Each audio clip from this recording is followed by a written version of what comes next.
प्यारे साथियों, आज के इस वीडियो में हम लोग क्लास 12th के हिस्ट्री के चैप्टर 1 ईंटें उनके अवस्थियाँ अर्थात हड़प्पा सभ्यता, इसका हम लोग इम्पोर्टेंट नोट्स को पढ़ेंगे।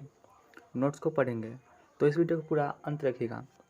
तो आज का पहला टॉपिक है हड़प्पा संस्कृति को सिंधु नदी घाटी में फैला होने के कारण इसे सिंधु घाटी की सभ्यता कहते हैं। पुरातात्विक संस्कृत शब्द का प्रयोग पुरावस्तुओं के ऐसे समूह के लिए करते हैं जो एक विशिष्ट शैली के होते हैं और सामान्यतः एक साथ एक विशेष भौगोलिक क्षेत्र तथा कालखंड से संबंधित होते हैं।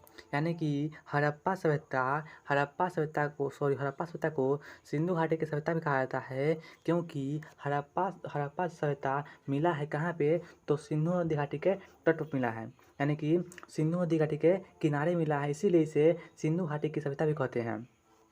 अगला है कि इस सभ्यता का नामकरण हड़प्पा नामक स्थान पर जहाँ संस्कृति पहली बार खोजी गई थी उसके नाम पर, यानी कि हड़प्पा सभ्यता का नाम हड़प्पा नामक स्थान पर होने के कारण और यहाँ पे संस्कृति मिलने के कारण इसका नाम हड़प्पा सभ्यता रखा गया है। अगला है हड़प्पा संस्कृति के दो प्रसिद्ध केंद्र हैं, हड़प्पा और मोहनजोदड़ो। हड़प्पा संस्कृति अर्थात हड़प्पा सभ्यता अर्थात या सिंधु घाटी की सभ्यता में दो प्रसिद्ध शहर है, हड़प्पा और मोहनजोदड़ो। हड़प्पा की खोज 1921 ईस्वी में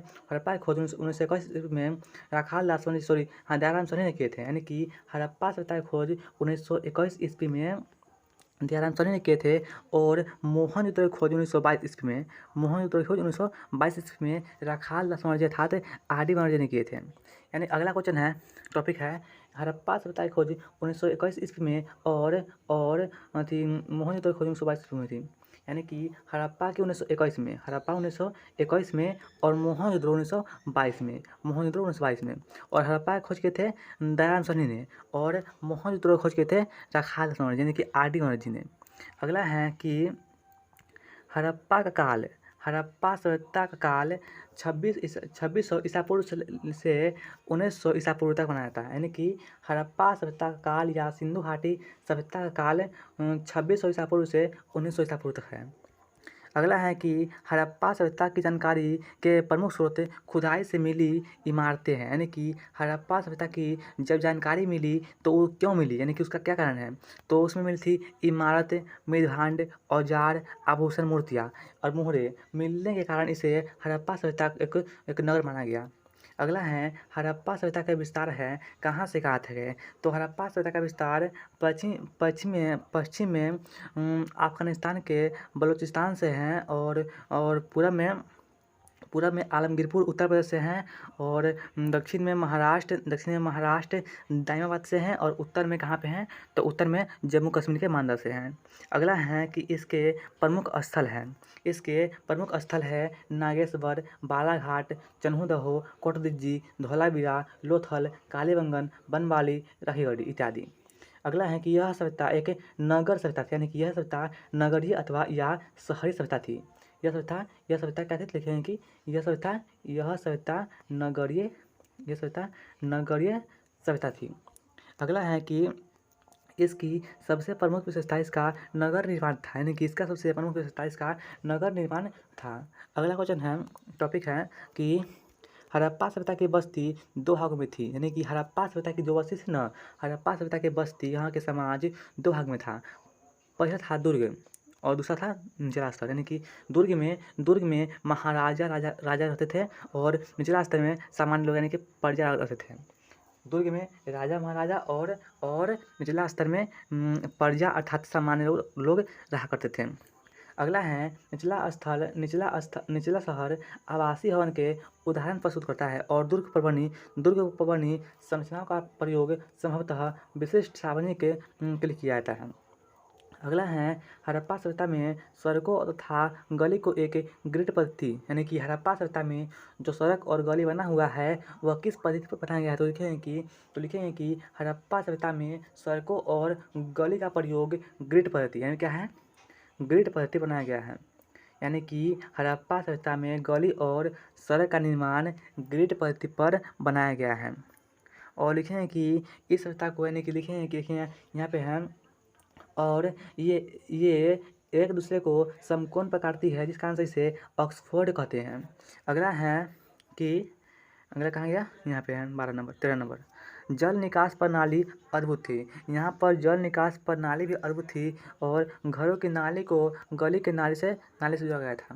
यानी कि यहाँ पे जल निकास सड़क के साथ साथ जल निकास प्रणाली भी बहुत मस्त थी।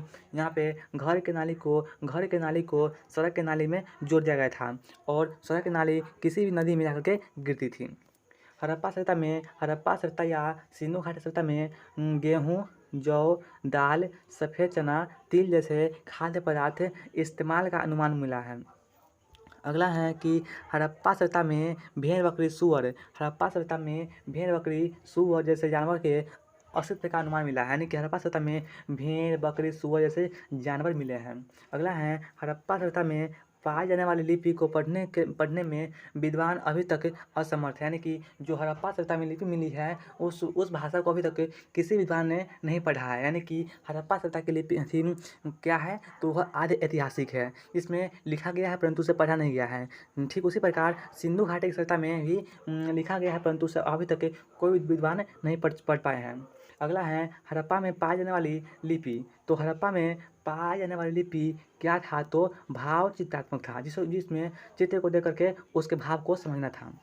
अगला है कि हड़प्पा की लिपि दाएं से बाएं की ओर लिखी जाती थी। इसमें चिन्हों की संख्या 375 से 400 के बीच थी। यानी कि हड़प्पा सभ्यता की लिपि क्या थी, तो भाव चित्रात्मक, इसकी लिपि क्या लिखेंगे कि इसकी लिपि थी खरोष्टी, जिसमें ये लोग दाएं से बाएं की ओर, यानी कि हम लोग की लिखावट के ठीक उल्टा यानी कि दाएं से बाएं की ओर से लिखती थी।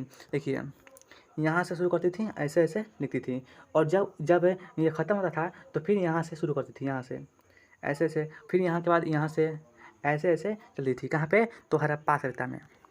अगला है हड़प्पा सभ्यता में बाँट का प्रयोग, यानी कि हड़प्पा सभ्यता में बाटा का प्रयोग किया गया है आभूषण व मनका को। यानी कि देखिए यहाँ पे आभूषण और यहाँ पे है मनका। मनका का अर्थ होता है हीरा, समझे। यानी कि हड़प्पा सभ्यता में बाँट का प्रयोग आभूषण मनके को तौलने के लिए किया गया है, जो चट नामक पत्थर से बनाए गए थे। तो यहाँ पे है कि बाँट किसका पत्थर से बनाया गया था, तो इसका आंसर होगा आपको चट नामक पत्थर से। अगला है यहाँ पे चन्हू में शिल्पकला का प्रमुख केंद्र है। शिल्पकारों में मनके बनाना, शंख की कटाई, धातु कर्म, मुहर और चाट बाट बनाना, ये सब कहाँ पे है, तो चन्हू में है। और चन्हू में मेकअप के सामान भी मिला है। अगला है मुहरों और मुकांदरों का प्रयोग लंबी दूरी के संपर्क को सुविधाजनक बनाने के लिए किया जाता है। अगला है यहाँ पे 21 नंबर, आज का लास्ट क्वेश्चन है, लास्ट पॉइंट है कि हड़प्पा स्थलों से मिले संसाधनों में आमतौर पर मृतकों को गर्त बनाया गया। यानी कि हड़प्पा सभ्यता में आमतौर पर सब, यानी कि मृत्यु शरीर को आमतौर पर मृतक को, यानी कि मरा हुआ शरीर को गर्त अर्थात गड्ढा में दफनाया, यानी कि दफनाया का अर्थ होता है उसे गाड़ देना, समझे। और इसके साथ मृदभांड आदि के अवशेष मिले हैं। संविधान के अध्ययन से के सामाजिक आर्थिक भिन्नता का पता चलता है। यानी कि यहाँ पे है कि सिंधु घाटी की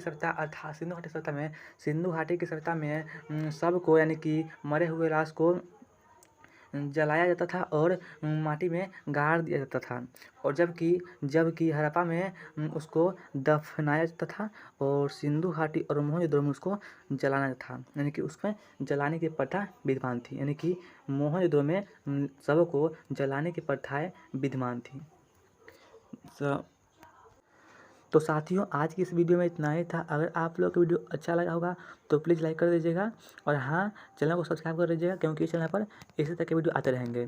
तो फ्रेंड्स, इस वीडियो को देखने के लिए थैंक्स। मिलते हैं अगले वीडियो में किसी और नए टॉपिक के साथ। तब तक के लिए धन्यवाद।